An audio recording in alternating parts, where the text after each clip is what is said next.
to get off of the wrong ship.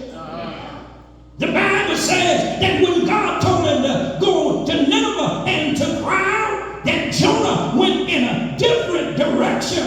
The Bible says that he went down to Joppa and he found the ship to Tarshish, and then he paid a fare. Yeah. It's disturbing. When you get on the wrong ship and then have to pay a fare because you had a problem with the direction that God was sending you in. Some of the things that we're in right now are the fares that we had to pay because we got on the wrong ship. Let me drop it off South Dallas style there, since you ain't hearing what I'm saying. You know, that relationship that you were in, you had to pay a fare. Yeah.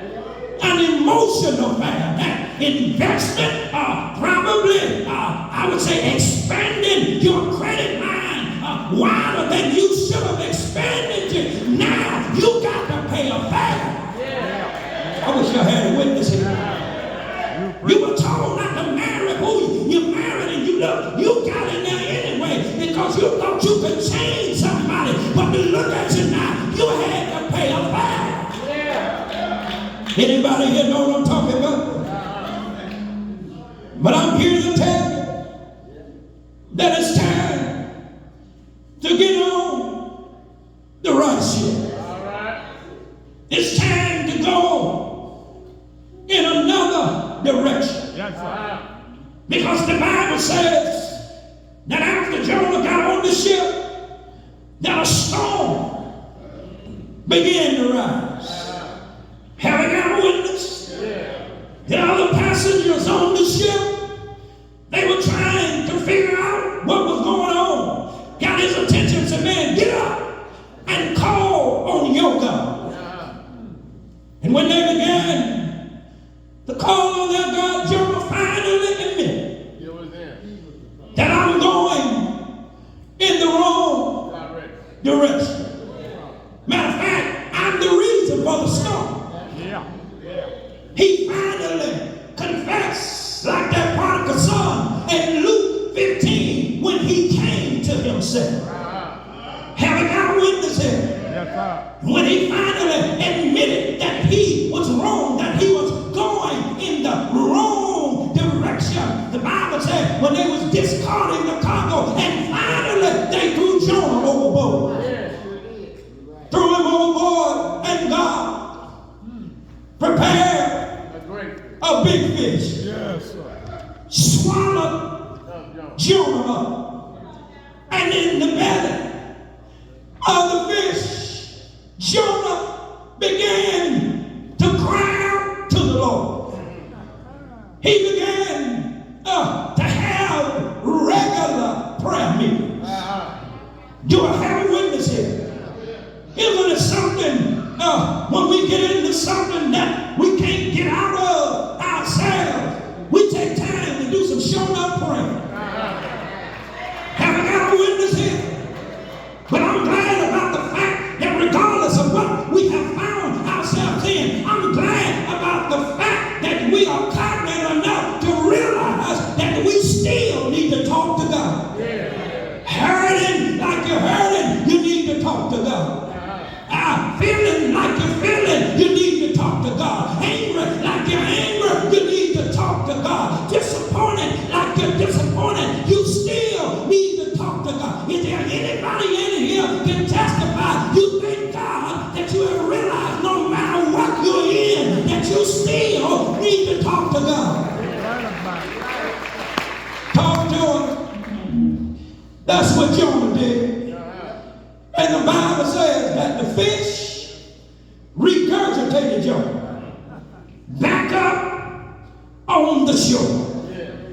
Matter of fact, when he regurgitated Jonah, the word of the Lord came to Jonah again and told Jonah, go to Nineveh. And the Bible says that he made a 3 days journey in one day. I don't know about you, my brothers and sisters, but when I have made the wrong decision,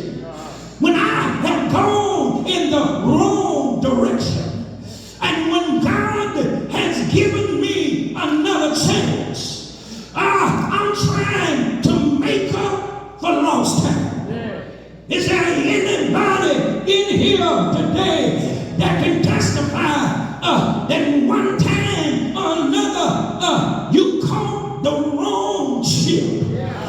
And then when God gave you another chance, you tried to cover more ground than you've ever covered before. And I don't know who I'm talking to here on today, but I'm here to tell you that if you trust God, He will allow you to cover ground that you lost even when you made a mistake. Because there is no secret what God can do, what He's done for others. How many know He can do it for you? And I made up my mind. Got to close my notes now. And I made up my mind that even though when I caught the wrong ship, I made up my mind. I got to get myself back together. I got to shake it off. Because God has given me another chance.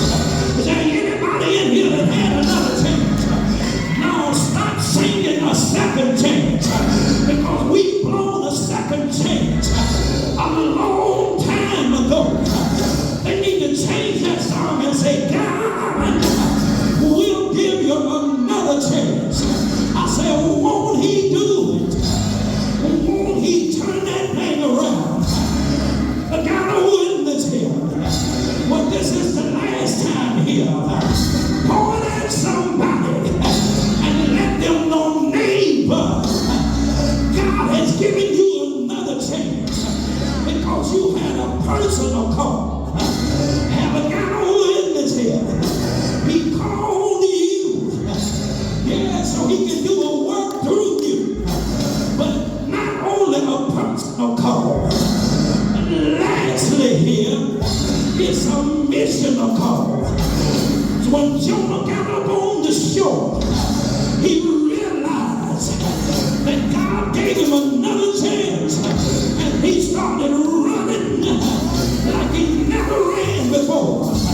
When he hit the gates of Nineveh, he preached like never before. Is there anybody here? When you got another chance, you started to do what God said do, and you work with your hands, you work with your feet, you work with your mouth, because God gave you another chance. Come on, don't act like you've done everything right. Come on, don't act like everything is all together, because God, when He gives you another chance, you ought to sing like never before. When He gives you another chance, you ought to live for Him like you never lived for Him before. Because you ought to be not dismayed. Whatever be tied, because God will take care of you. I said, won't He do it? Won't He fight your battle? Won't He make your enemy your footstool? Won't He pick you up and turn you around and place your feet on a solid ground? You ought to say, yeah. I said, you ought to say, yeah.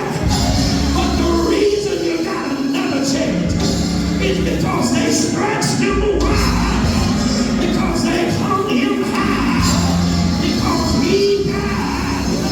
I said, did He die?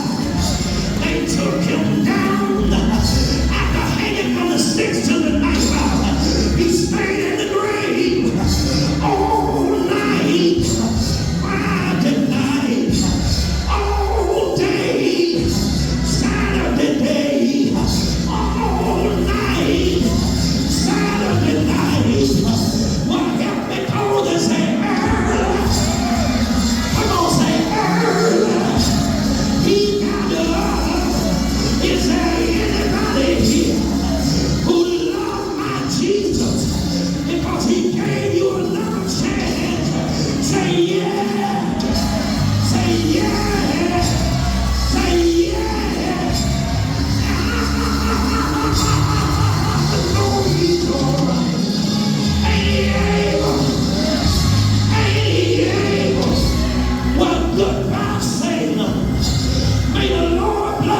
real good. Because there might be 3